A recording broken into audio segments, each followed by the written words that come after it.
I'm going to begin by just asking you to give us your full name. My name is Anthony Sparrow Messina. What's the Sparrow? Sparrow was the name of my natural father. Messina was the name of my, We were talking earlier, Tony, and you mentioned that your father, your natural father, died before you were born, yes, and you were raised with a very loving stepfather, but you were actually raised by your grandmother. yes. Mm-hmm. The grandmother was the center of the family. She kept the family together, and when I was born 1 month after my father died. And both my mother and I were on our deathbed. They told us that we wouldn't survive the year. My grandmother was a very pious woman. It seems that a brother of my father's came up with a piece of paper indicating that everything my father owned was his. And the lawyer that my grandmother's family hired, it's about 6 months down the road, commit suicide over a love affair, and all the papers got impounded and all the problems, and we were on our deathbed.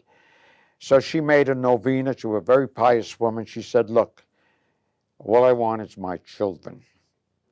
You can have anything else. I'll relinquish any claim at all to my father's estate, which happened.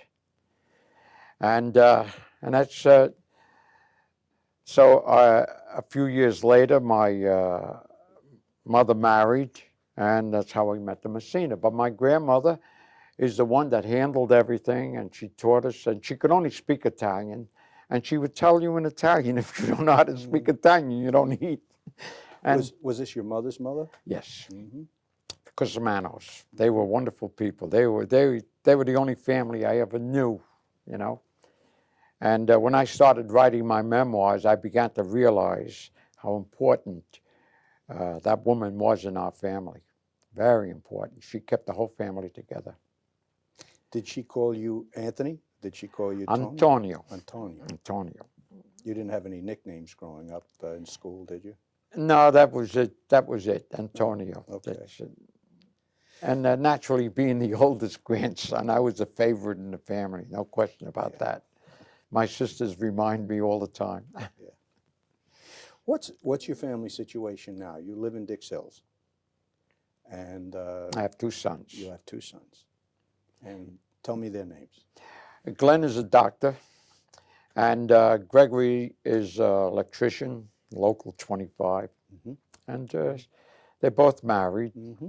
And they, you know, I can't talk about. They have. I have 2 grandchildren, and one of my sons is having a little problem. So Okay.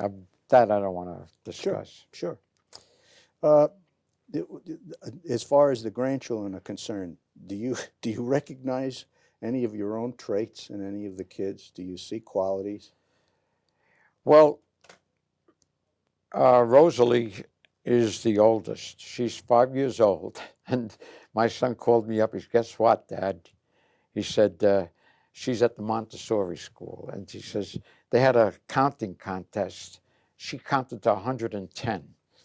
He says, no one came close. He says, well, heredity. Yes. Yes. Do you see them very often, Oh, Tony? yeah, all the time. Okay, All good. the time. Let's go back and talk about that miraculous birth of yours and survival. Where did this take place? Where were you born? I was born in Brooklyn. What part of Brooklyn? I think it must have been Greenpoint. I don't have, where I was born, the things happened. We were in Greenpoint and in Williamsburg. Mm-hmm. Those are the 2 areas that we remember. Greenpoint must have been early on, but Williamsburg was later on, until I was a teenager. When would that have been? When did you first I see was the born light in of day? 1922, Uh-huh. and by 1928 or so, we were already in Greenpoint. Okay. you see. And we lived there, not Greenpoint, Williamsburg. And we lived there for a good number of years. Then I went into the service from Yes. there too. What are some of the earliest memories that you can pull out of that incredible memory of yours as a youngster growing up? Well, I remember when my father had a business in Coney Island, like a small grocery store, a mom and pop type thing. And when the Bohack and A&P opened up nearby, he couldn't exist. He closed up, and we moved to Smithtown, Long Island. It took us, we left late at night, and it wasn't until early in the morning that we finally got to our destination. And I remember getting to this old house with this Bob White making all kinds of strange sounds that I had never heard of. And that was the first night. I recall that very vividly. And we stayed there for about until the winter came in, late from early spring to late autumn. Then the experiment was over. I told you my grandfather wanted to go back into farming. Well, the experiment was over, and we came back to the city. Yeah, because he had come to this country because he didn't want to go Right. into farming, right? He inherited all the estates.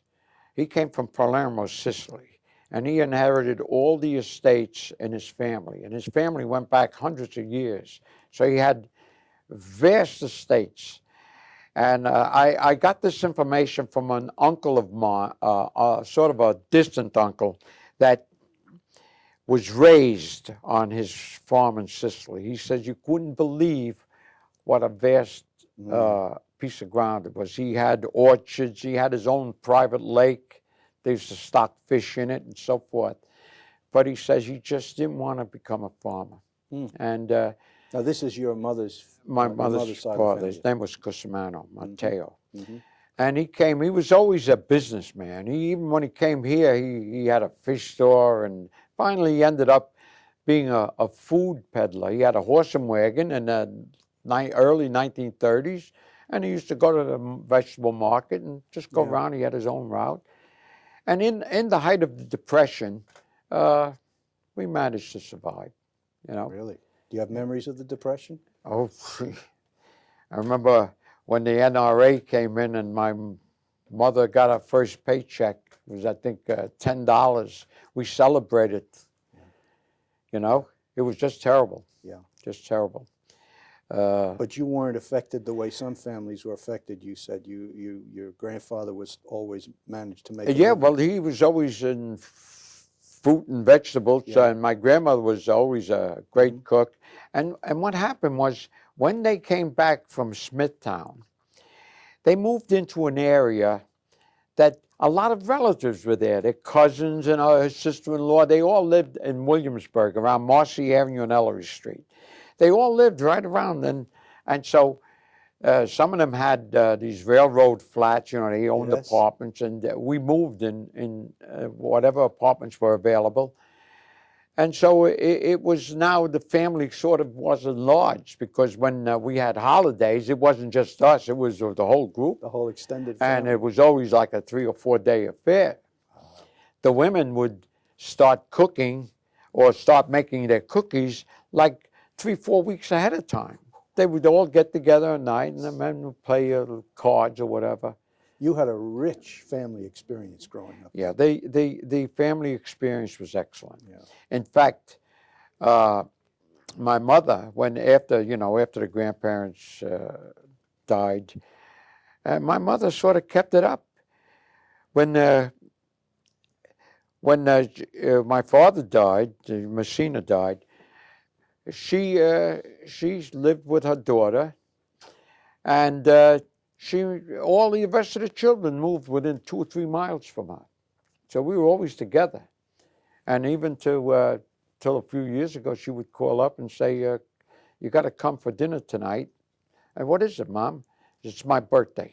Isn't Yeah, that wonderful? comfort. Wonderful. It was good. And I tell you, that's Tell me about your mom. What did she enjoy doing? I know that she came from a generation where she didn't have much time for herself, but she must have had some passions in her life, some yeah. things she loved. I tell you, when my mother passed away, and we had the services at St. Matthew's Church over here in Dix Hills, I never saw a church so filled with people. This was a woman, 88 years old, and the place was filled with people because she was so open-minded and she was so on top of everything. You couldn't talk to her. She would give you a whole discussion. And so, yeah, she knew what she wanted. And when it came to finances, she lived from CD to CD. I would explain to her, Mom, I said, you know this bank gives you 0.25% more, but I have to go to the Bronx. Yes. I said, so I calculated the gas. I said, look, it's going to cost me so much to get there. I said, it'll take over 2 years for you to recoup that money. Is there a word or a phrase that you could use to capture the essence of your father in a description? My father? Your stepfather now, the one who you grew He up was with. just a wonderful guy. He really was. Kind and very generous. I can't. And we worked together on when he had his bakery thing, and we used to deliver bread to individual houses, right behind the door, like they used to deliver milk. Well, we in the Depression days, that's what we did, and so we would go out together at night. The route was from 2 to about 7 in the morning. So we would get together, and we were together all these years. From the time I was about 12 or 13 until the time I was around 18, we spent all the time together. For all intents and purposes, his parents were your grandparents too? Yeah, unfortunately, his parents, most of them were in Europe. They were in Sicily. I see. He had one brother here who objected to the marriage. In 1922, you didn't go around marrying a widow with children. And so when he became interested in my mother, his brother was so upset and went back to the old country, and they didn't bother with him at all. Okay. So that basically, Yes. he too bonded with the Cusimanos. And in fact, when I was writing the articles, I was saying they became very close. They became almost like we were always together, always. And if if we went somewhere, grandparents went with us too. Did you tell me before you were the oldest, or I'm the oldest. Tell me about the others in the family. My mother went on to have 3 children with Messinas, and they 2 of them became school teachers. The other fellow went into business for himself. So after I went into teaching, my sister followed suit, and so did my other sister. They taught. I think one taught in Dix Hills and one taught in Comac. That's wonderful. So your success really had an impact as a role model, I guess, then on. Well, yes, it made it once I broke the barrier, things became easier for them. It was and the Italians used to say, if you went to school, you were lazy. They wanted you to go to work. Is that right? That was the old adage, And but my father was different. He always wanted an education for us, and but I grew up in this neighborhood, and I was about the only one that went on to college. Everybody else didn't. All the fellows I grew up with, they didn't go to school. I'm the only one that broke the barrier. Yeah. See.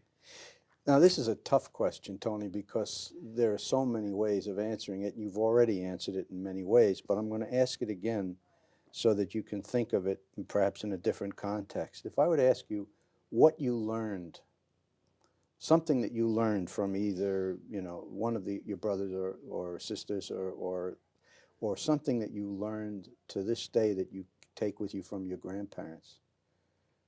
Is there any other way of answering that other than what you've already told us? Something I learned. Well, in my family, being the oldest one, uh, money is the thing that causes a lot of the problems.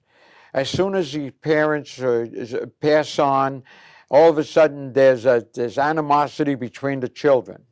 Well, I would never allow that to happen. I remember my brother marrying someone that my mother objected to, and she was so upset.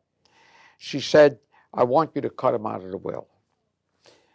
I called up my sisters. I said, "Listen, I know what Mom wants, but I'm not going to do it." Mm-hmm. Well, I'm going to tell her we're going to do it, but I'm telling you right now, he gets his fair share.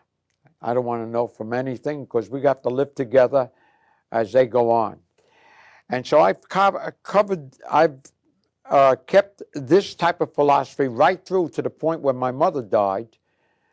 I took care of the estate, and I made sure that everybody got their equal worth. Now, what it has done to the family is we trust each other.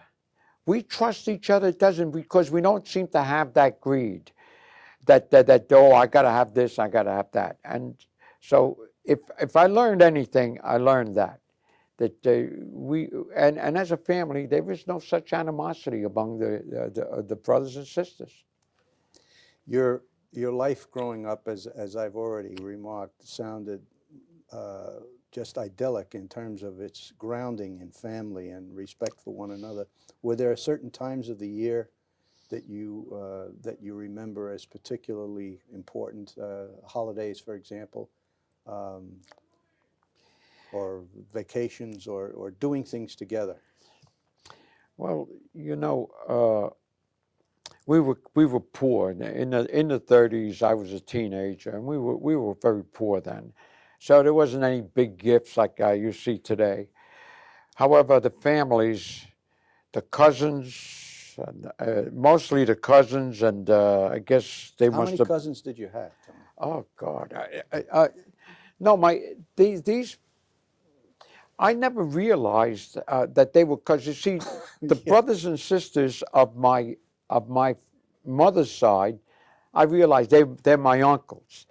But these other people that they used to call as cousins, I didn't know how they were related until I found out that my grandfather and this woman, Maria Bargioni, were brother and sister.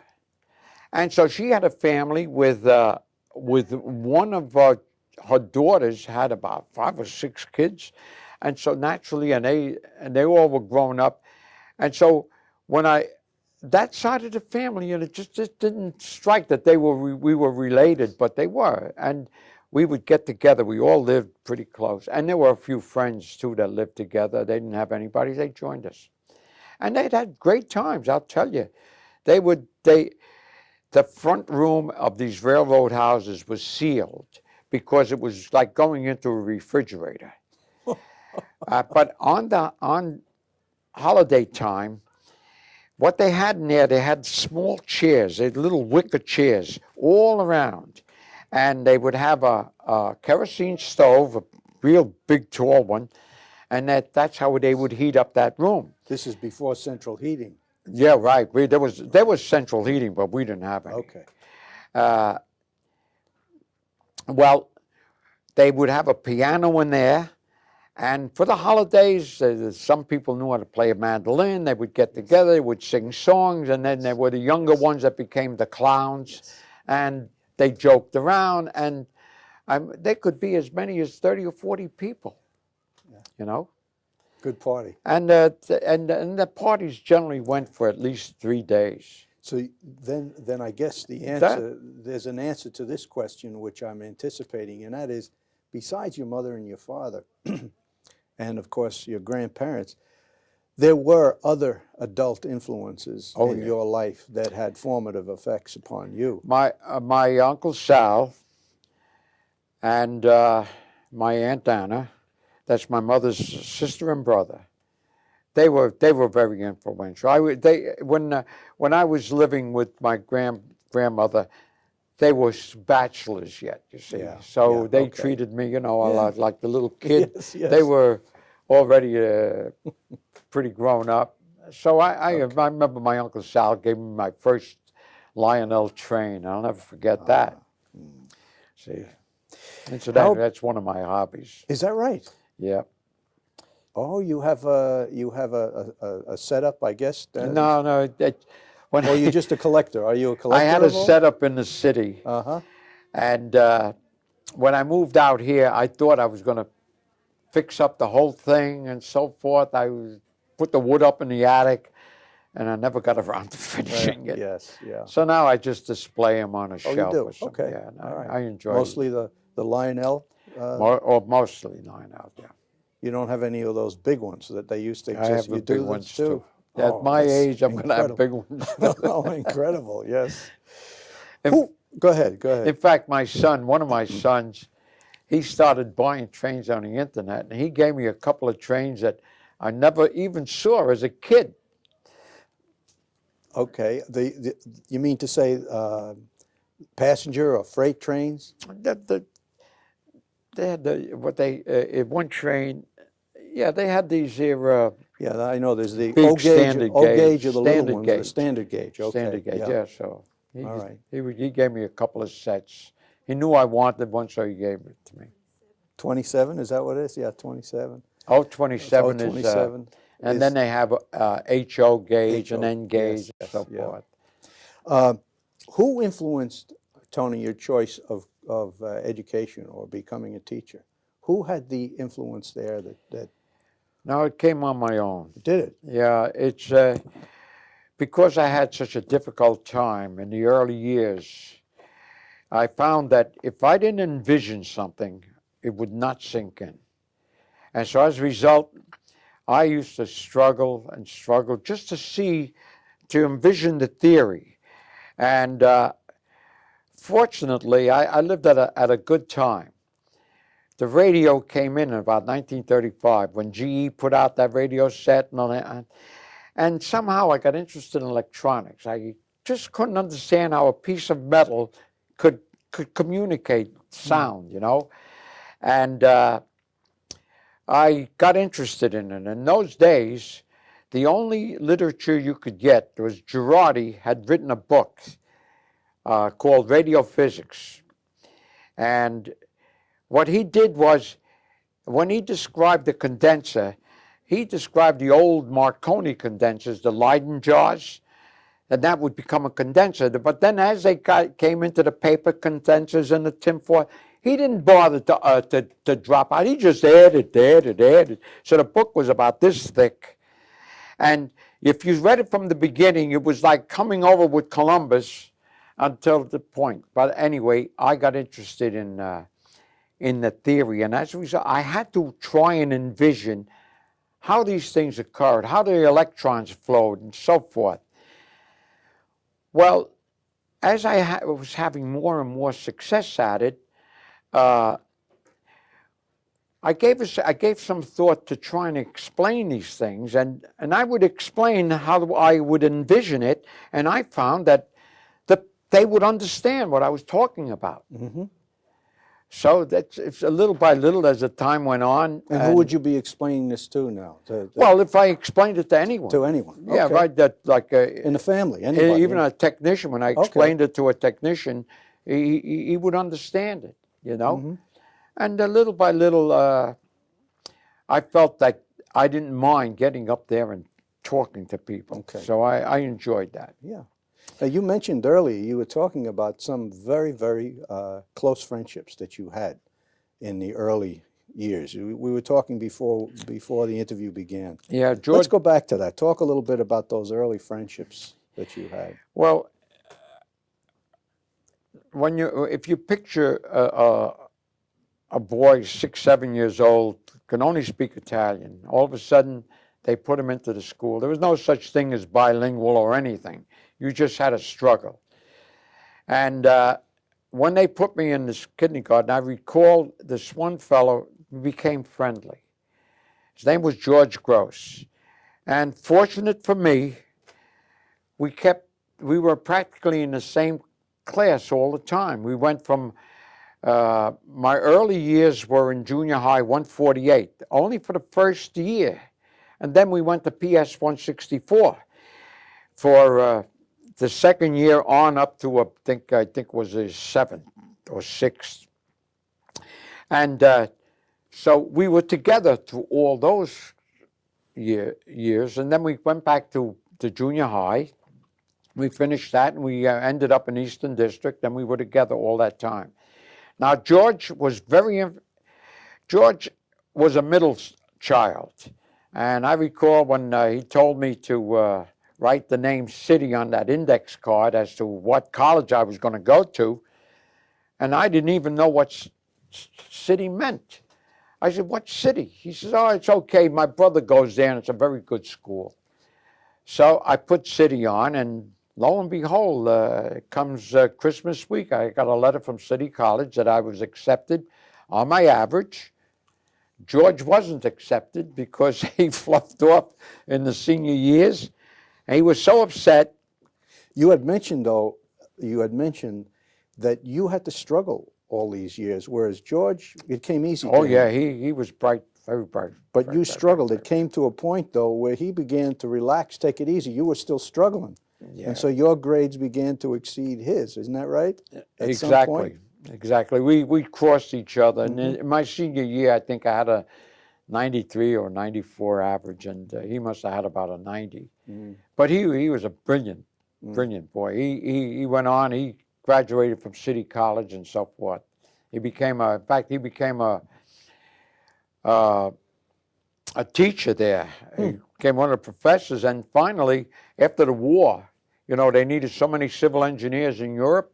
He married the only woman engineer at City College at the time, And I think they moved to Europe, and I never heard from him again. What was your first paying job? Lab assistant at Erasmus Hall High School. And as I was saying before, that I had received a BS in physics, and I already had a permanent certification to teach math and the physical sciences from the state, but I didn't have a license for the city. Yes. For the city, they had a different license. Yes.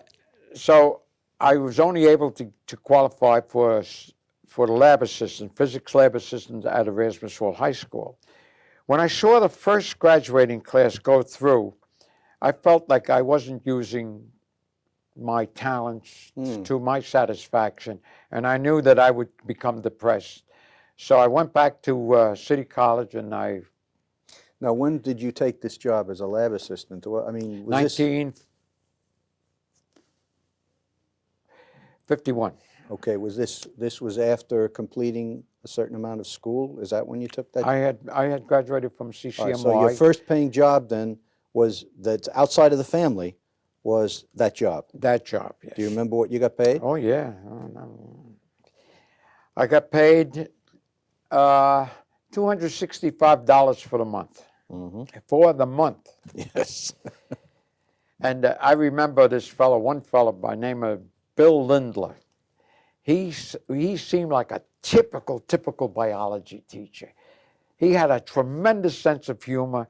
He was a very thin fellow, but he was just full of the devil. Oh, he was funny as hell.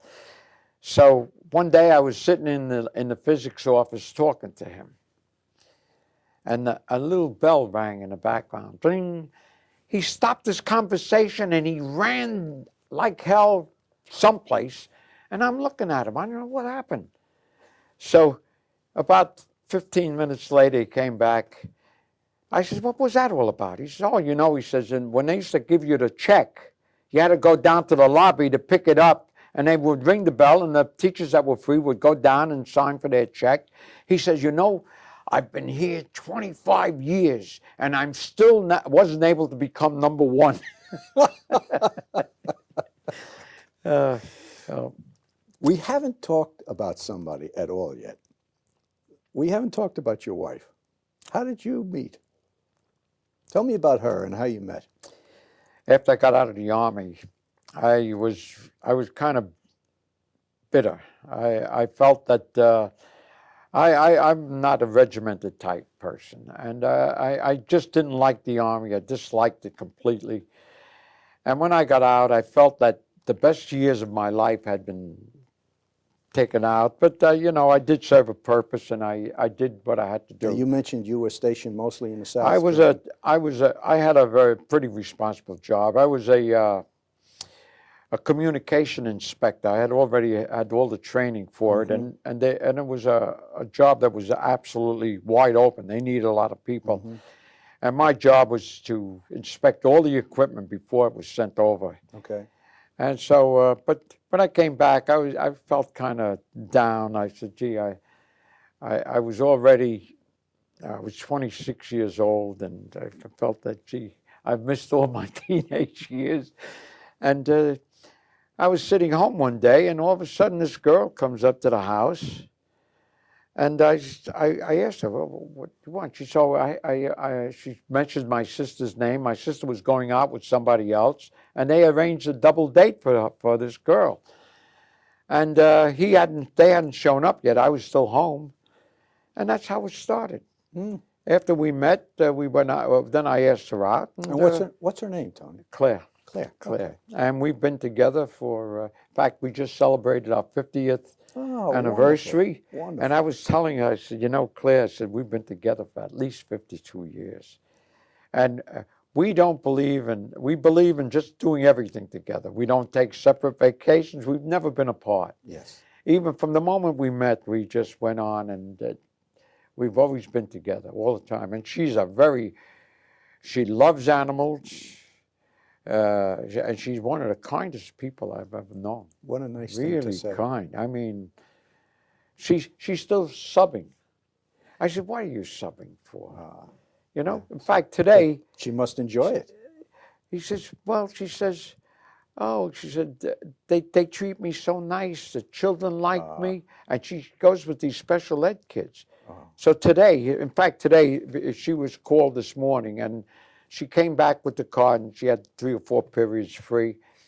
And she says, "You know what happened today? I'm in charge of music. And this 7th grader gets up and starts playing the violin." She says, "I couldn't believe how beautiful it was."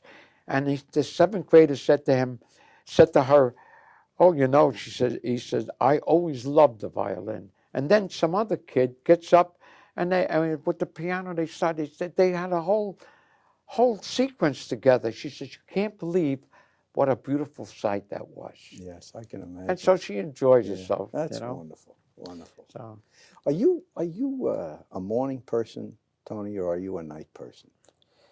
I get up around 6, 7 o'clock, and I go to bed about 12, 1 o'clock. Okay. So I don't know what to tell you. I'm not That hasn't changed over the years, right? Okay. No. I tell my wife, if I fall asleep on a couch, let me fall asleep. It's generally the best sleep I get, Okay. So now you also mentioned before that you living in Dix Hills and you love it here. You have no intention of relocating to any other climate or part of the country. Do you have a favorite season? Pardon? Do you have a favorite season? We love Christmas. We love Christmas. In fact, I hate to tell you, but I put up a Christmas tree about 6, 7 years ago. And I put on 17 strings of lights on it. So when I took it down, it was an artificial tree. I took it down. The next year, I couldn't find anything. It took me about a month and a half before I found the parts. I said, "You know what? The kids are out of the house. I'm not taking it down anymore." So the tree is up all the time. It's up, and the people know, and they come in, and there's ornaments on that tree that date to the turn of the century. People come in, and they say, "Hey, I got an ornament." They put it on. I said, "Put it on the tree," and they put it on the tree. Wonderful? And I would say, and she loves Christmas too. We really love it, and So you live in a Christmas house. that's exactly it. That's wonderful. Yeah. And people come in and say, well, look, what am I going to do? I enjoy it, that's it. You know, I set up a couple of complete villages, you know, with the Department 56 things, you know, those, and I used to love to make the train layout, but I used to have to fabricate my own houses. This way, I found them already made. Yes. So I made in my den, I have a village that's, I would say 9 by 6. It's all laid out, all with lights, and it's been up for about 5, 6 years now. We don't take it down. She enjoys. My granddaughter loves it. That's terrific. That's a great story. Now, you've mentioned some of the public schools that you've gone to when you were growing up. Do you remember your first day of school? I remember the kindergarten when I met George Gross. Yeah. Yeah, I remember another time when I became ill, and I was out for a little over a month. And I had a math teacher called Riley, Mrs. Riley. Never forget her. When I came in, they were taking the midterm exam. I told her I was out 5 or 6 weeks. She said, well, you got to take the test anyway. So I took the test. Needless to say, I ended up, I think she gave me 8 on the card. And they were so sensitive that they would put you in the class according to how you did on the test. Oh, boy. So the smartest was in the first row, first seat. The stupid ones was in the back. Gee. So I was naturally in the back. When she went over the test, I found that the first question she went over, she marked me wrong, and I was right. So I went up there. She made such a stink over it that I didn't bother going up there anymore. You see, I didn't bother. Finally, when the final came, I took the test, and I had gotten a 90. But I was sitting somewhere around the back. And I remember she went and looked at every paper all around me. The other kids, unfortunate for them, they didn't do too well. So now she puts me, I'm in the second row, second seat. And when she went over the test, the question she marked wrong was right. So I got 100. I went up and I told her. Well, after a little stink, she puts me in the first row, first seat. But when the report card came and the final grade was in, I got a big 65. Is that right? Isn't that something? Now there's a reason and why I'll never forget her. That's a reason why you never forget her. And I'll never forget her. That's the kind of a teacher you don't want to be, and Exactly. you never wanted to model yourself after. Oh boy. Well, I guess we may have been lucky to have the other kind, but every once in a while we run into one of those too. When did you first come to Brentwood? 1969. I really didn't know anything at all about Brentwood. We had moved to Dix Hills in 66, and all of a sudden I had this big layoff for several years. Well, I had gotten sick over the summer, and Sperry had its big layoff. So you were working in Sperry at that I was point, working in Sperry, and the person in charge of my department head didn't protect me. He figured I was sick, so that basically he wanted to protect some of the people that he had under him. He never realized that they were going to lay off. Oh. And so he left me unprotected, and I got laid off. Mm. They used to have a category of 5. They laid off 1, 2, and 3. Mm. See? And so I got laid off then. Now, you were working with Sperry as an electrical engineer at that time, is Yes, that right? I was a project manager. But you began to think that maybe you should do something else, is that Well, the year before, I was seriously thinking of changing jobs and going into teaching. But I didn't know if what I had to do to reactivate my license. I wasn't aware that it was active all this time, because in the city, I had to take a city exam. In fact, I took the city exam. I passed every category in that test. They had 5 tests. They had the lab, the interview, the physics test, the English test, and some other tests. I passed them all. But while I was being interviewed, and at that time, mind you, I was already taking a lot of engineering courses. So I was up on the latest stuff that was going on with engineering. And so the panel was very interested. They kept me talking about the technical things we were doing. I didn't see this little old lady on the side with the gray hair, and she was writing and writing. I didn't think anything of it. Well, they rejected me because I had a dentalized T in my speech.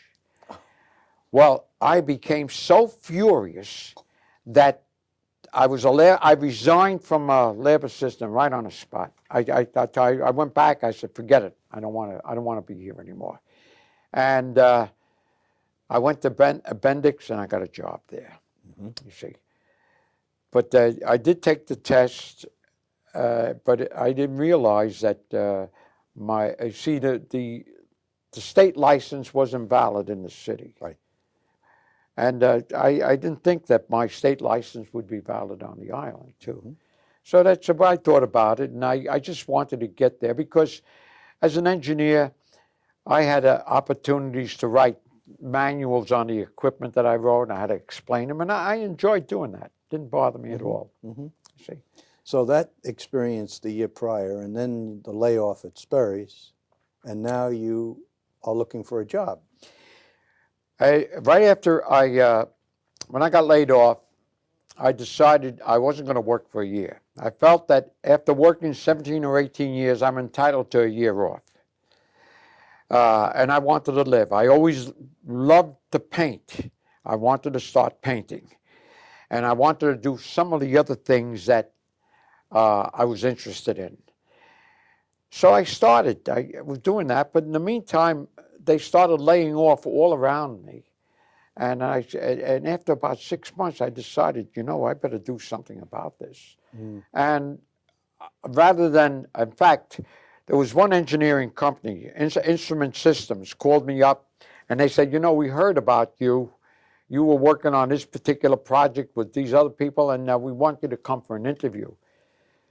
So I went down. They were located somewhere in Huntington. And I interviewed for the job, and they asked me all kinds of crazy questions. So then the guy says, well, we want to hire you as a technical designer. I told him, no, not as a technical. You hire me as a project manager or not, or I'm not taking the job. And so I turned him down. And mind you, I was unemployed at the time. Yes, yes. And so I went home. Then I got a call from another company, a second company. They said, we have, we want you to come down for an interview. I said, as what? He's a technical designer. I said, forget it. I'm not interviewing for technical designer.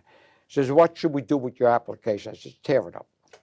And that's it. That was my last contact with engineering, and I never looked for it. Then I went looking for a teaching job. Now, this is around 1970, 1969 to 70. Okay. And I interviewed at several places, including Comac. I went to Comac, and I went to the physics department, and I hear them talking about the environment and everything else. I happened to go in the auditorium, and the guy who was talking was way out of his whack. I came from industry. I knew what he was saying was screwed up. And so that interview didn't go well. I then went to BOCES, and BOCES offered me starting salary, $7,000 or $7,500, and I turned him down. Yes. I went to the local Comac school. Comac had Comac South and Comac North. So I went to Comac South, and lo and behold, the principal of that school, his name was Mr. Mole. His son-in-law and I worked together on the Atlantic Missile Range program, where we outfitted these 2 troop ships with radars and so on. We were very good friends. So I called him up. I said, there's a physics position in Comac South, and I understand it's your father-in-law.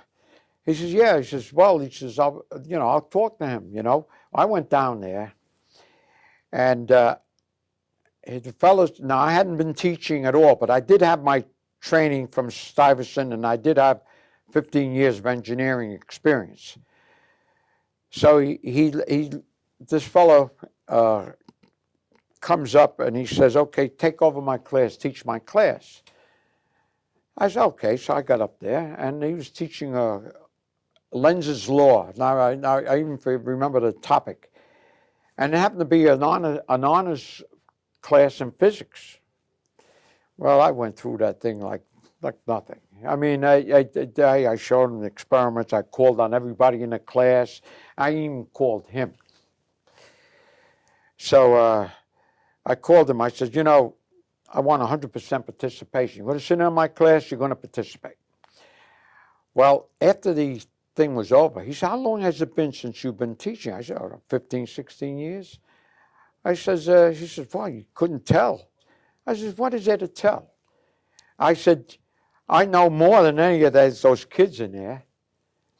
I says, and I've been working with the equipment. Why? No. I said, and by the way, I went through 20 of your power supplies before I got one that I could set up in the lab. I says, how come you don't get a couple of your honor kids and write a one-page specification and determine if these things are in specification? I said, you just sent them out to be calibrated. They come back, and they're all out of calibrations. They didn't do anything. I never got the job. I never got the job. I could see why. Yeah, I can see why too. And then when I came here, George Gates interviewed me. And there was another fellow, I keep forgetting, he was a vice president. He was an assistant principal. He was a nice fellow. He was there too. And he's one of the fellows I can't remember. I remember Ruggiero and Lashicott and Yankowski and the rest, but this fellow here escapes my mind. Sounds like Murphy or something. Could have been. Ed Murphy. Was there Murphy? Ed Murphy, yeah. That must have been it, because that's the first reaction. I was into, so by the time, the 6 months before I went to look, I was experimenting on painting. I painted a painting called the cross-section of a swimming pool with the swimmers on top, swimming, and you see all the geometries and all. And I remember I made this large canvas, and I did a few other things too. So in talking, they asked me about what I was interested in, so I explained some of these paintings. I wasn't in the interview more than 10 minutes. He says, would you sign a contract? So I said to him, look, I don't want to sign a contract because I have an interview with St. John's. They had an opening there in the college.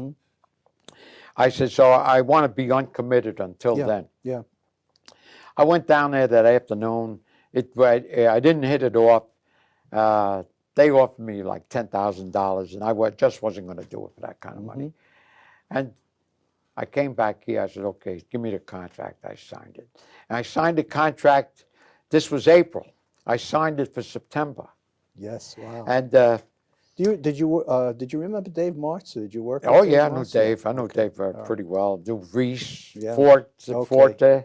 Yes, Joe Ford, yes. Joe Forte. And in fact, every once in a while I run into him because he lives in the neighborhood. I knew Guy DiPietro. Yes. I was going to ask you that. I'm glad you mentioned when I was thinking of retiring, I wanted to retire really from the beginning when I was 55. But when my career was interrupted and I started teaching, I knew that was over. So in I was at the time I was only 61, and the district offered a $7,500 incentive to retire. So I said, I went to Guy DiPietro. I said, look, I'd like to retire next year. Would you give me the incentive next year? He says, no, he says, we want you to hang around. Guys like you, we want you retire when you're 70. Yeah. And it turns out the following year, the state gave us a 3-year incentive to retire, and I retired when I was 63. It was 1985. And that's how it happened. Okay. But I did know Guy. He was really nice. And at what's the other fellow? The insurance, Tony Felicio. Yeah, I knew him very well too. Tony Felicio. Okay. Yeah. You know, Yeah, sure. I was in there. Rob Ruggiero. We used to have. I was in charge of the Future Teachers of America. I had charge of the Lions Club. I knew the people from the Lions Club too. Now, you've pretty much answered the question, why Brentwood, why you came to Brentwood. You were looking around. You were looking That's all. I just looked. I saw an ad in the paper. They were looking for math. They were looking. I came down for physics, but they had no physics teachers. So I took the maths thing. And I remember, now, I was trained to be a physics teacher. I did my student teaching in it. But I was on the afternoon shift. So we got from 1 to 6:15. So in the morning I would get up and I would read the books and so on, because it was a different format. And I recall one of the chairmen, he said to me, how long would it take you to, he says, it's going to take you a couple of years before you master geometry. I ain't kidding, a couple of years. By the end of the term, I had my non-Regents geometry class. At least a half a dozen of them took the Regents and passed it, So, and then from that time on, they started giving me at least 3 Regents classes a year. I'm thinking, you, as an engineer, you made a lot more money than you did as a teacher. Not really. As an engineer, my top salary was $18,500. Okay. When I started here, I started at 14 something. All right. You still took a cut in Oh salary yeah, to there was no become a question teacher. about it. But then again, you got to remember, you had the summers off, you had holidays. As an engineer, if they called me in on Saturday, I didn't get paid. Okay. Because I was, quote, the administration. Yes. Yes. But so basically, when you look at the benefits. But you were also, as a teacher, coming into education, you were also doing something that now you really wanted to do. That was another As thing. it turns out, yes. As I got along with the youngsters, especially in those first few classes, coming out as an outsider, and I listened to some of the kids, and I realized that the generations, there was a gap in communications. I'll bet that coming from the experience that you had growing up helped you to relate to a lot of the kids that you had in class too, because you didn't have an easy time of it growing up, and some of the kids that you had in school probably didn't have an easy time of it either. Well, what helped me a great deal was applying the knowledge that I had learned. Mm-hmm.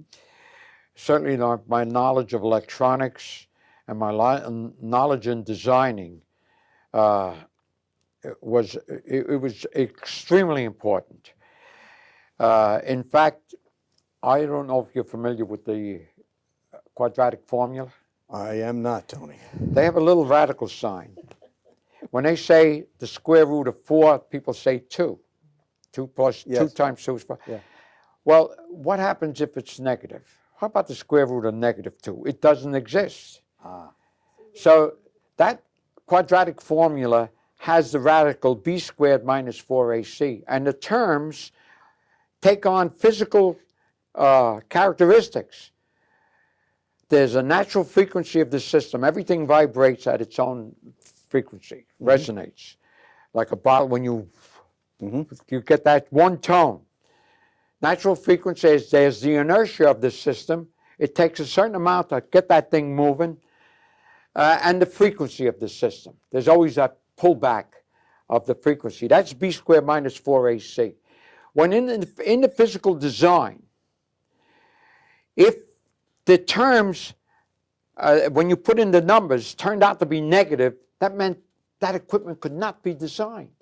So if I were designing a bomb, I would make it negative, because as soon as the things moved around and became negative, it would explode.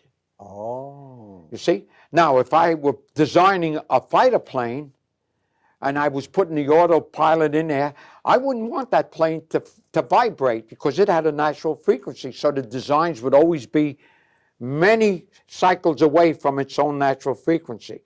Also, I wouldn't want it to become negative. I didn't want the whole system to become, because that plane had a B squared minus 4 AC also. Yeah. And so we would have certain parameters that we would put into our design so that that didn't happen. Okay? So that didn't happen. No matter what condition the plane went into, it would not oscillate. Now, you have seen in your lifetime a revolution in physics too. You have seen so many changes in the discipline. And as you were talking, when I began thinking about the current theories of string theory, that everything in the universe is connected, and it's always been, physics has always been a fascinating subject to me, but it's always been beyond my grasp. I always felt that it's too beyond me. I can't understand this. I can't grasp it. And if you were able to bring this to kids so that they could understand, I think that you were a very, very special guy. It's strange. What happened, I didn't have the opportunity of teaching physics. I never taught physics. But I had the opportunity of teaching math. And later on, after a couple of years when I started developing my own techniques, before I would start a class, I would go through an orientation period. I would teach the youngsters that algebra was nothing more than what you did with arithmetic, only you do it with letters. I would give them two large numbers, and I'd say multiply them or divide them or do whatever. And when they tried to multiply and divide them, it took them half a period. I said, now, if I were a scientist, I would say, let this be A and this be B, and I want to multiply, it's A, B. I'm finished. I'm on to thinking. Okay. If I want to divide, it's A divided by B, and that's it. Okay. I said, so there's the importance of algebra. Yeah. There's nothing mysterious. The only thing is you got to learn the rules that you use for arithmetic and apply it to these letters. It's the structure, right. I said, then when you go into geometry, you're going to learn that a line consists of an indefinite number of points and that they intersect at just one point. A very important concept. 1 point. I said, so that when you have a graph, when you put an axis on something and you call off the name, a number on this axis, a number on this axis, you could locate anything in space at any point. You give structure to the entire universe. Yeah. And Rene Descartes came up with the axis, and he did that. I said, so when you get into geometry and you start learning what you can do with lines, you can make a triangle, and you can make all different kinds of figures, and then you talk about how these two angles meet. They talk about an angle between two lines. They talk about the right triangle. Suddenly, there's this particular right triangle that says A squared plus B squared equals C squared. The difference is it's an equation. Yes. That's the first time that you've seen an equation. And so when you apply your mathematics and you could make a triangle, like you want to see how high a plane is, you make a triangle and you measure from this distance and you look up and measure the angle. You can actually now use calculation to determine the height of buildings or whatever. Sure. I said, so that brought into the equation. And now you get into the point how you manipulate these equations to get the right numbers. That's all.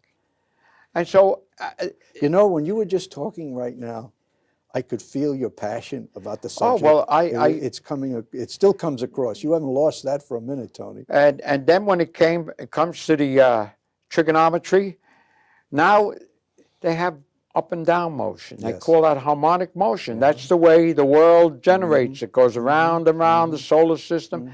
And it's important you understand how harmonic motion, because it leads you into frequencies, it leads you into communications, and so forth. I said, so now somebody came along and said, you remember that axis we were talking about, for locating anything in space? Yes. Well, what if we made this one time? We said there's 1 second, 2 seconds, and so we could see what happens from 1 second to 2 seconds, to 3 seconds. Well, that is the calculus. And once you put the time into the axis, you are now talking about the physical world and motion. Wow, fascinating. Everything Yes. happens accordingly. So I could see a sort of organized approach to mathematics. When they came out with the sequential math, I thought that was terrible, because they teach them a little algebra and a little geometry and a little, but they don't get that real feeling. How could you use a little this to solve a problem in trigonometry? Just a taste, yeah. No, so they're going to memorize it. Yeah. And then when they came to the set theory and everything else, I remember Mr. Gates telling me, you know, Tony, he says, the reason why you're having trouble with set theory is because, you know, you weren't taught that way. I said, George, I said, why don't you cut it out? Every book that I look at your set theory, the books on the bottom, the bibliography, I've read every one of those books when I was studying. I said, so how come the fundamentals are located in those books? I said, I understand it very well. When I was told anything multiplied by 1 is 1, that was enough for me. I didn't have to say that that's the identity element of multiplication, which is another word that they can't even spell. Something to clutter up their mind. Identity element of multiplication and the element of subtraction, everything else. They put it down, and they got empty sets, full sets. I said, all they're doing is cluttering up their mind with their set theory that is only good for a theological guy, a theoretical guy who wants to write books in advanced mathematics. But for a guy who's a practical person or empirical person or an engineer, hey, he wants answers. He don't want what he's going to call this answer, empty set and so You know forth. what it strikes me? You went to several interviews that they passed on you because clearly you challenged their knowledge and their expertise. And yet Brentwood, you came to Brentwood, and within the first 10 minutes, they said, sign here. Brentwood was a great system. I liked all the administrators I worked for. They were just great. I liked the teachers I was working for, and I loved the students. Yeah. I went to school in Williamsburg. Where, I went to school, and when I came here, they reminded me of the good old days. No kidding. Is that yes, right? sir. Oh, isn't that wonderful? I went in. It was the good old days. Some kids couldn't speak English. I couldn't speak English either. Okay. The first couple of years that you were here, you must have some great memories or good associations with not just the people you're mentioning, but the experiences of the connections that you were making with some of your own earlier experiences. Well, I remember I was teaching this algebra class the first year too. And this little girl in the front seat, she was turning around talking to her friend. So I said to her, and I said, don't you want to get married? And she looked at me, she says, yeah, I want to get married. I said, well, if you don't pay attention, you're not going to get married. I said, you know, you have to pass 2 tests. You have to pass a math test and a blood test before they give you the license. So the kid, she says, no, she was so naive. She says, really? Why do I have to know math? So some other kid says to her, to count your children, stupid. That happened the first year. Oh, gee, great. When you talk about Brentwood in the fond way you just did, one of the things that I used to ask people, and I found that I have stopped asking the question, but I want to ask you, don't you think that in some ways Brentwood is like a microcosm of our whole country? Because of not just the experiences that we've been through here, the people that have come through this district, both in terms of students and teachers. It's a microcosm of New York. Of New York. Of New York. Okay. Because I'm almost sure that these Western schools, they're more homogeneous and so forth. But Brentwood, it really represents a cross-section of the Eastern type states, you know. Well said. Mixed group. And the nice thing about it is they get along. Most of these other groups that quote is supposed to be so snooty and high and mighty, you let a little minority group get in and they get all upset. Yeah. They begin to become suspicious and everything else. But here, that didn't happen. Yes. And for the most part, I tell you, Mr. Yankowski did a great job. When I first came here the first day, we had this principal. The principal of the school was Mr. Miller, I believe. Yes, it was. And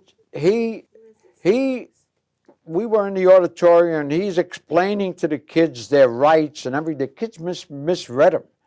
He was really telling them they had rights and this and that and the other thing, and somehow they misread him, and they revolted. And so here I was, the first day out of it, I'm back teaching. I'm in the classroom, and these people running all over the yard, all over the halls. They assigned us in different corridors to make sure that no one got hurt. I think the next day or the day after, they fired Miller. Yes. And Yankowski came in. Oh, he was like a blessing. Yes, he was. Everything calmed down, everything. And the school went on for a good 10, 12 years until he left. Yes. It was just great. Yes. He did a great job. He had a good sense of humor, and he was a damn fair man. Yes, very well said again, too, and a very honest man. You mentioned two things that I don't want to let slip through the cracks. We didn't talk on as part of this interview about your experience in Stuyvesant High School before you even came to Brentwood, before you got into taking a teaching assignment. Out here. Tell me about the Stuyvesant experience in the city. Well, I was just doing student teaching, and I was observing this Mr. Crowley. He was the teacher I was observing. Oh, Crowley or Cromney, I can't remember. It sounded like that. And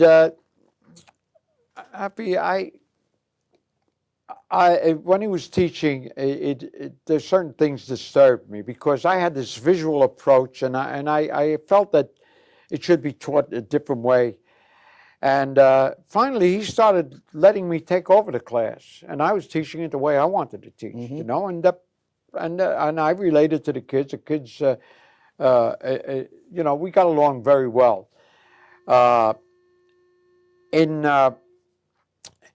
Each student teacher was supposed to come up with a project, and mine was I got a stepping switch, and I made this alternating current thing, and with the stepping switch you could study at what phase. There was a 3-phase system, and you see where each one would be in each phase. I would put lights in there, and the switch would turn on that bank and then hit it again. And so I remember doing that for them, and I never, I don't know what happened to it. I left it This there. was while you were going to City College, isn't that right? Is that where you did your student teaching? Or did I lose something? No, my student teaching was through City College, but at Stuyvesant High School. Yes. Physically. Yes. All my methods courses were at That's what I thought. at City College. But I had already completed all my undergraduate work. Okay. So I enrolled at NYU, and I was going for my master's degree. Oh, I see. While I was doing student teaching. Oh, okay, so See, you I were was taking pursuing a couple of master's courses degree. there. I see. Right. Okay. And all right. That was a piece that we hadn't looked at, and I just wanted to make sure we went back to it.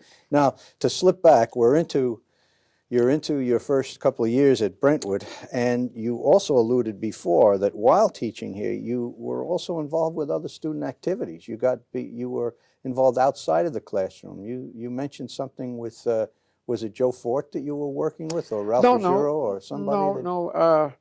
I remember Mr. Reese was setting up the radio station, and so we communicated for a while, but then it just wasn't going well. But Mr. Reese kept it on, and Yes. and by that time I was involved, and I didn't work with anymore except for maybe 6 months or so. Mm-hmm. But there was a lot of headaches at the time with getting the system going, you know, it was just a radio station, sure. but they had a lot of trouble. But I want to tell you, just for your own information, they're right next door here and still doing very Yeah, well. well, it finally took off. It took off several years later, and that's the for tribute to Mr. Reese. He really Yeah. dogged it out, you know. Yes. Uh, Tony, you had a job description, as we all did when we came into teaching, but that clearly does not describe how you defined your own purpose. How did you see your purpose in the classroom working with young people, given the work that you did with them every day? You know, I felt like I told them that we can all accomplish what we have to accomplish if we learn self-discipline. We've got to be self-starters, and we have to, things just don't come naturally except for some blessed souls. Most of us have to work hard, and self-discipline is extremely important. It's a question to become self-motivated to want to do it. And so I would always give homework. I would always organize it on ditto paper so that this way I didn't have to spend a whole period of time trying to decipher where what was. And also I would like to mark the papers and return them the next morning. And so this is, I got myself organized that way, and I wanted them to get organized to such a point that when they did their thinking, clean it up and put the solution here so that if they went back to it a year later, they'd know what it was all about. And that's primarily, you know, I guess a lot of students that were in my class, they thanked me for getting him to do that, you know. Really? Yeah, that's great. With the calculus people, most of them went on to college, and they came back, and I was kind of pleased. Oh, At least 40% of them came back. Wonderful. So I was pleased to hear from them, you know. Sure. And they were doing pretty good too. Did you, were you a member of the organization when you first came? Did you join? There was a union by then, wasn't there, when you first came here? Yeah, I think so. Yeah, I was part of the union too. Were you ever active? Did you No. ever participate in? I didn't participate in the union. It's funny. I just that's one thing. That's one of my flaws, I guess. I don't get involved in different organizations. It seems like I don't have time. There are things I want to do, and to say, oh, I have to go here, I have to go there, and I don't want to do it. I don't think that represents a flaw. I think that represents a focus. I mean, each of us has our own thing that we're following, and you followed what you were here to do, as far as I'm concerned.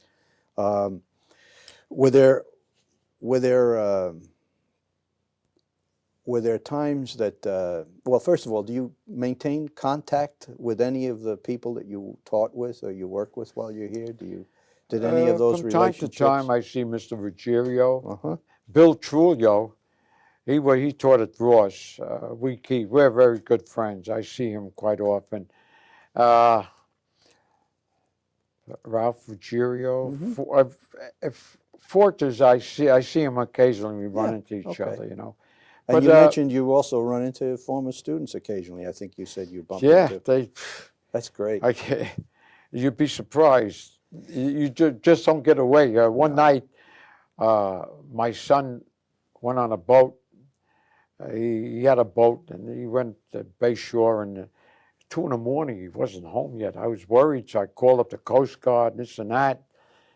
And so I said, let me go down to the place where they come in. So as I'm driving through, one of my students was there working as a attendant. So just shows you a small world. Yes. Listen, we got to a point, or you got to a point, where you decided to take the incentive and you decided to leave the classroom. You mentioned you were then, what was it, 63 years old when you left? Yes. And that was in 1985? Yeah. And we're now in 2001, and here you are, all of us, a young 78 years of age, and you look fantastic for a man of 78. Is there anything that you would like to have been able to accomplish while you were still teaching that you never quite were able to do? Is there any, when you've looked back, was there anything that you wanted to accomplish that couldn't? You know, I really can't. I look back at my career, and you know, I enjoyed every bit of it. Whatever it was, I enjoyed it. Even as a lab assistant, even though when I was getting depressed over seeing these kids going into the world, and I was just sitting there waiting. You know, I enjoyed that. I enjoyed the engineering. I did a lot of design work. What's the thing that you're the most proud of, though, Tony? And then I taught. Well, I don't know if I'm just the most proud of. You know, I've been writing. I mean, I enjoy some of the things I wrote. Well, when my mother passed away, I was very depressed. I had just seen her die, and when I'm depressed, I think. I just keep thinking. I just and I try and write. And apparently, I wrote these words. My thoughts are like a nameless breeze, lacking direction and meaning, and incapable of formulating my feelings. Oh, dearest Mom, how you will be missed. I abhor the day that brought on this abyss. In life, I loved you, and now my solace are decades of memories of a vibrant lady who will live on in my thoughts until some tomorrow casts its shadow on this life. Be off, sweet spirit, into those unimaginable dimensions, accompanied by earlier loves which you once held in your solace, with the promise that we shall meet again, unfettered by physical burden, free to soar with boundless love in that everlasting realm of a timeless domain. Adieu, dear Mom. You're a poet, Tony. I wrote that, and I consider that the best writing I ever wrote. I wrote that in a matter of about a half hour. And you know why? That was inspired. yeah, well, I can't write any other way. That was inspired writing. I can't write any other way. When you're clearly, the death of your mom was one of the most painful experiences of your life. Well, Was the retirement from teaching a painful experience? Was it a relief? No, was it? not at all. I took to it like a duck. You takes had the no water. problem. Some people have None an adjustment whatsoever. there. Not whatsoever. Yeah. In fact, I told my mother, I said, Mom, I'm retiring. She says, you can't do that. I would look like I have a retired son. That's the way she was. She was a free spirit. Yes. What was your last assignment? What building were you working in? I was in Sandling. I always loved Sandling. Okay. Well, Somehow I Yes. started there and I just loved Okay. Sandling. and you had a total of 15 years altogether? At least. Yeah. Yeah, at least. Were you, did your work here necessitate having second jobs at all while you were, or did you do summer school or evening school? Yeah, or I did anything? evening school. I taught evening school. I taught geometry in evening school. In fact, I taught so many geometry courses that I actually, my notes, I organized my notes into a book. I never published it because it came out with the sequential math that I don't particularly, I'm not fond of. But I had my own techniques at teaching certain things in geometry, because geometry is a very difficult subject for the students to get hold of. And yet, I used to point out to them, it's probably the most important course they'll ever take in their life, because it shows you how things are organized. There's rules and regulations in every organization, even in our government. You Yes. violate the rules, you get Yeah. fined.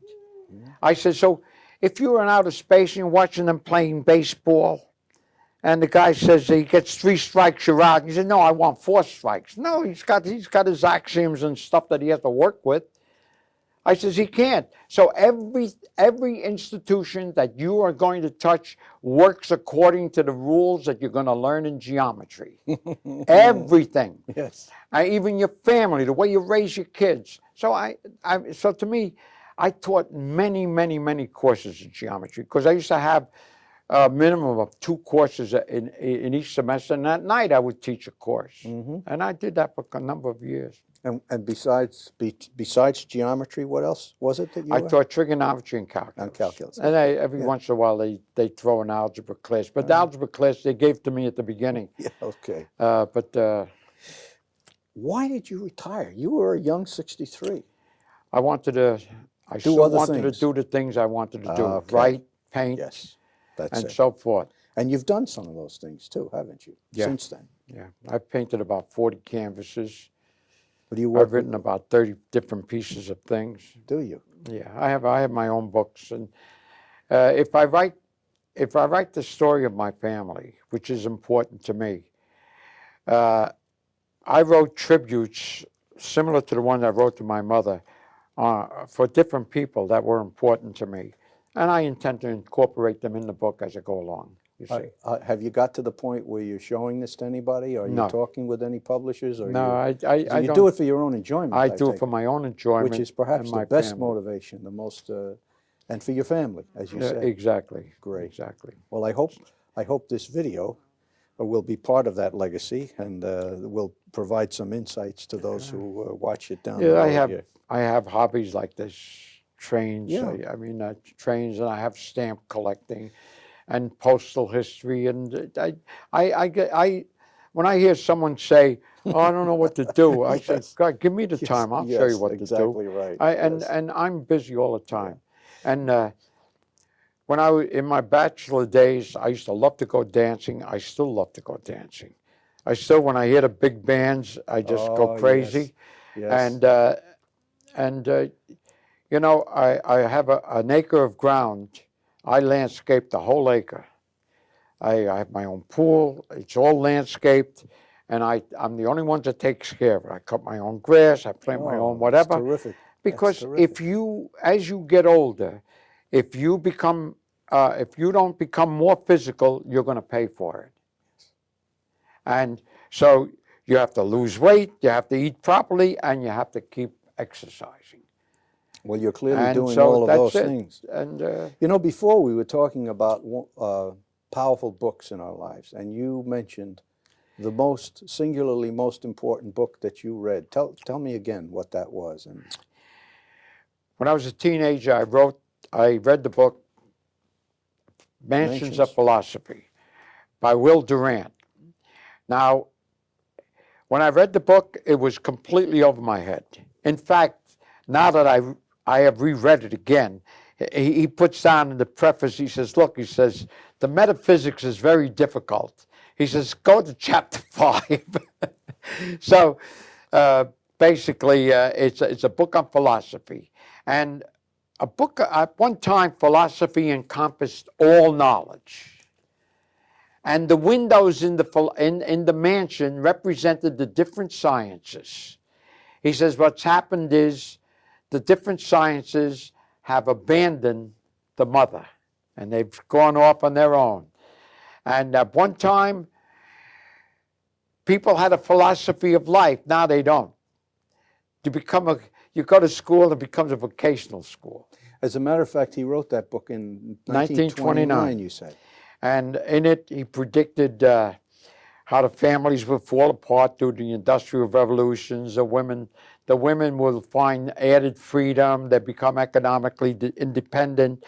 They would hardly get together as a family anymore. One worked at night, one worked in the day, and so forth. He says the families will be torn apart. Ethics and values are all going to just be torn apart. He says by the year 2000, we'll be at a low point. And he wrote this in 1929. Do you think we're at a low point? Oh, right now? Yeah. No question about it. Because you've lived through a lot of that history. I mean, you were a draftable age during World War II, or did you join? No, I joined. You joined. I joined. And you've lived through the McCarthy era, you've lived through the 60s and the violence of the 60s, the civil rights movement, and you taught during the 70s and 80s, and now enjoying, I can see, enjoying your retirement I do. in the I 90s. am enjoying my thing. And And then- we got this one child. My son and his wife, they had this little girl, and it's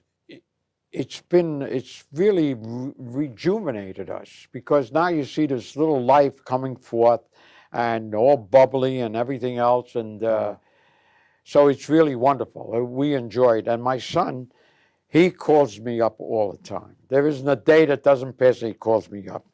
So I taught him how to invest in the market. Oh, that's and great. and now I call him the guru, because I can't keep up to him. Yes. He does it with the computer. He's online all the time. I don't. I just read the paper and that's it. Let me ask you this. It's of course been 16 years since you retired, but is there anything that you miss? Is there anything about active teaching that you miss at this stage, or has your life become so full with other things? I that you don't. I used to enjoy being with the kids and so forth, Yes. but I'm so active doing different things that I enjoy that, a great deal. Tony, And do you have any don't think concern? Do you have any worries or any concerns about the future of public education? Yes, I don't like this voucher system. I think it's, I just don't like what's going on, because when they start taking money away from education, ultimately, and they give it to somebody else, and then all of a sudden, with this balanced budget amendment, they say, oh, we spent so much money on the military, and so we have to balance the budget, and that means they're going to cut education more and more and more. And if anything, education needs more money. The entire future of our civilization is education. If we don't educate our young, there's no one that's going to carry on our knowledge. The Dark Ages were a product of when the Roman Empire fell apart, and for a couple of decades there was no institutions of learning, so we went into the Dark Ages. And that's exactly what will happen again to us if we don't emphasize the importance of education. Too many people keep saying, oh, me, and they don't think in terms of the goodness of the entire thing. But I'm very concerned about it. Incidentally, Durant feels that the best governors that you could have in a government are the educators. They're the only ones that are knowledgeable to handle a situation. Most of the people the politicians that we have today are plainly politicians. They're political hacks that know a minimal of something, and they get into power because they have big money behind them, whatever. He says, but what we lack is statesmen. That's what we lack. These politicians are not statesmen. They're just plain politicians. And he says the best governors would be the educators. Tony, a lot of your personal philosophy and your experience will come as no surprise to your family, even though members of your family, I trust, will listen and learn from some of the stories that you've told. But if you were to address people who are just now becoming teachers, people who are going into the classroom to teach the next generation, is there anything from your experience that you could share with them in terms of your own advice as to what they might do or will be successful by doing? I really can't say anything on that, because I don't know how they were trained. They might have been trained just to cold turkey. You learn a system of codes and you learn. And unless they went into a philosophical approach to life, that there's more to life than just a job. And whatever you do is just a job. When I was an engineer, it was a job. There was nothing sacred about it. And even when I painted my canvases, There were times when I was painting some routine part that was just tedious. I remember painting a roof of something, and it took me 4 days to paint that thing because that's how tedious. I didn't enjoy that. What I enjoyed was the fact after the painting was completed, it gave me a sense of satisfaction. And in life, when I look back, it's only those things that I completed, my college degree, teaching a course, getting the kids through the regions, it gives me great satisfaction. Now, I don't know what advice I can give to these people, unless, well, go at it and be as creative as you can, because that's what God gave you. And if you're really a religious person and you don't want to insult your maker, use what you have to the fullest. And that's exactly how I feel. Okay. And we've talked about a lot of things, but I'm sure the moment we walk out the door, you're going to say, or I'm going to say, geez, you know what we forgot to do? Help me out here. Is there anything that we haven't talked about that we might want to say something about right now before we conclude? we covered quite a bit. We did. I like this philosophy of life. I don't hear many people say, I'm going to become a doctor, I'm going to become a lawyer. But I don't see them say, well, I just want to become a good person right off the bat, And yet you'll see people who are doctors, and they're good doctors because they know about life. But even the scientist, he'll develop a plane and never think in terms of the destruction that plane was going to bring onto the world. Or we're so happy to split the atom and never realizing the destruction it would cost us in the number of lives. What you're saying is, I guess, just because you can do something doesn't mean you ought to do it. Well, they ought to look at the consequences for the overall picture of civilization. If we are to survive as a civilization, well, we got to consider what our actions are and what they're going to bring on. Yes. And I don't know if they're going to do that. It takes meditation and thinking, and people don't want to do that these days. Tony, I can tell you that when you retired, Brentwood lost a great teacher and a mentor, and I certainly hope that you are. They just lost a calculus teacher. Well, they lost a lot more than that. You're a great man, and it's been a pleasure talking with you. Well, thank you very much. Thank you. Oh. Enjoyable, very enjoyable, very, very enjoyable. You're a philosopher and a poet.